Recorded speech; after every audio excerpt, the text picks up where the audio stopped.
ஜீவனில் நிறைந்தவர்களே உயிர்ப்புடன் வாழ்க. Master bless you all.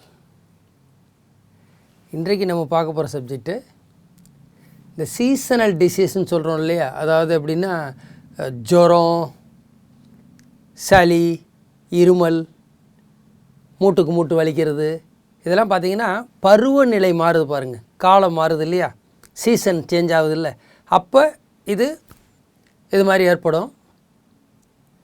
பொதுவாக இது பார்த்திங்கன்னா நோய் எதிர்ப்பு சக்தி கம்மியாக இருக்கிறவங்களுக்கு தான் ஏற்படும். நோய் எதிர்ப்பு சக்தி இல்லாதவங்களும் ரொம்ப பாதிக்கும், அவ்வளோதான். நோய் எதிர்ப்பு சக்தி பர்ஃபெக்டாக வச்சுருக்கிறவங்கள எந்த சீசனும் எதுவும் பண்ண முடியாது.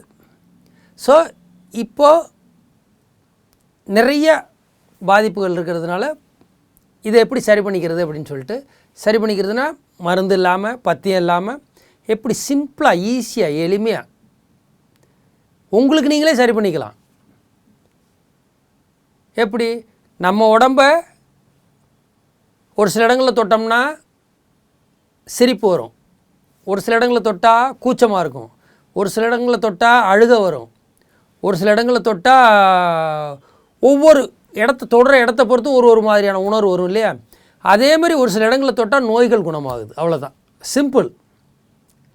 அப்போ இந்த சீசனில் வரக்கூடிய ஜுரம், சளி, இருமல், அங்கங்கே மூட்டுகளில் வலிக்கிறது, தலை வலிக்கிறது, இந்த மாதிரி விஷயங்களை சரி பண்ணிக்கிறது எப்படிங்கிறது இன்றைக்கு பார்ப்போம்.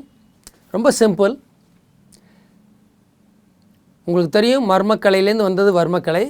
அந்த வர்மக்கலையில் இருக்கக்கூடிய வர்ம மையங்களை ஆக்டிவேட் பண்ணிங்கனாலே 100% எந்த நோயையும் குணப்படுத்தலாம்.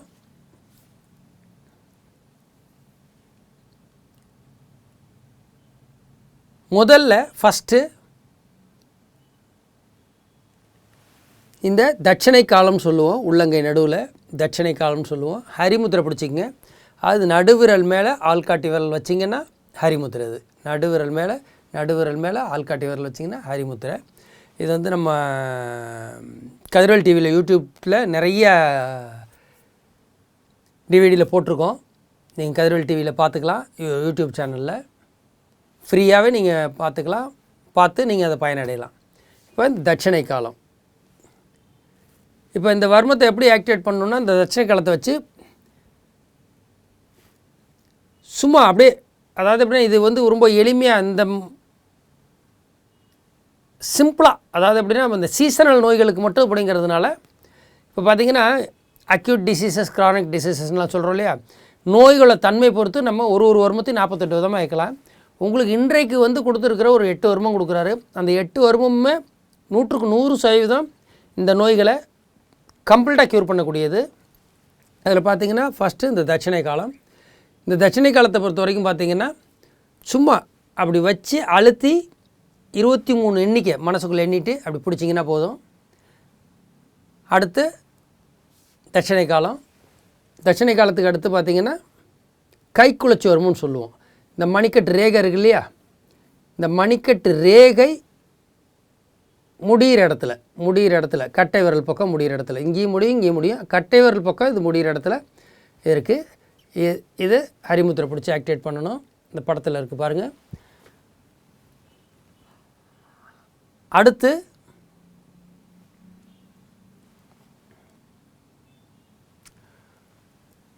மோதிர காலம்னு சொல்லுவோம். மோதிர காலங்கிறது பார்த்திங்கன்னா இது ஒரு எலும்பு மாதிரி இருக்கும், ஆனால் எலும்பு கிடையாது, நரம்பு. இதுக்கு உள்ளே இருக்குது எலும்பு, இதுக்கு இங்கேயும் எலும்பு இருக்குது, இங்கேயும் எலும்பு இருக்குது, இதுக்கு மேலே இருக்கிறது இந்த நரம்பு. இந்த நரம்புக்கும் இந்த எலும்பு மூட்டுக்கும் நடுவில் இருக்கும் ஒரு சின்ன குழி மாதிரி இருக்கும்.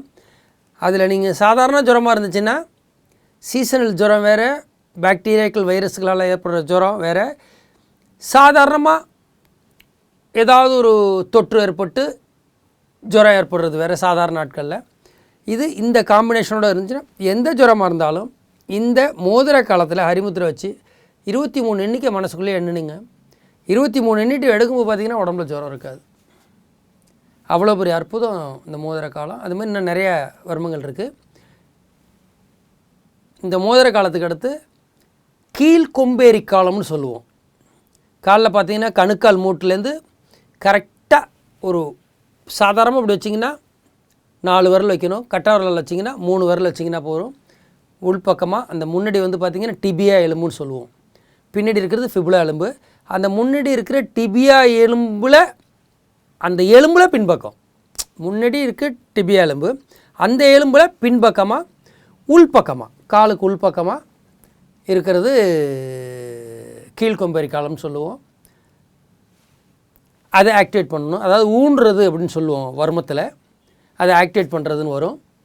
இயக்கிறதுன்னு சொல்லலாம்.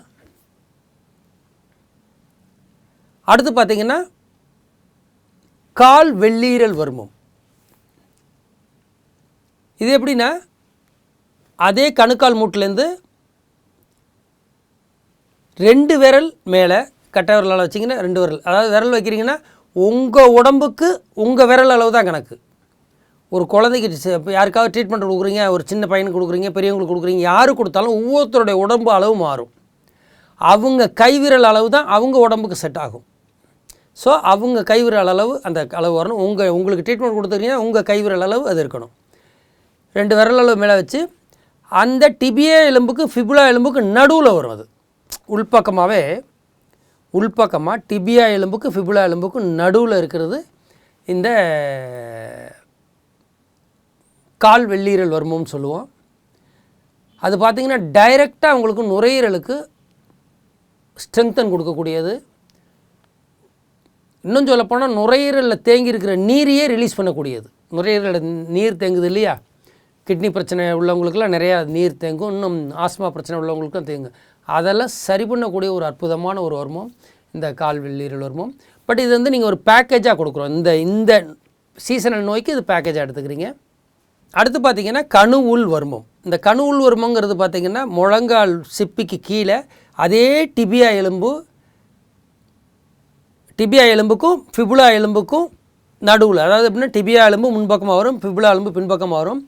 வெளிப்பக்கமாக முதல்ல பார்த்தது உள்பக்கமாக பார்த்தோம் இல்லையா, கீழ்கொம்பரி காலம் கால் வெள்ளீரல் வரும், உள்பக்கமாக பார்த்தோம், கீழே பார்த்தோம். இது மேலே வந்து வெளிப்பக்கமாக பார்த்திங்கன்னா இந்த படத்தில் இருக்குது பாருங்கள்.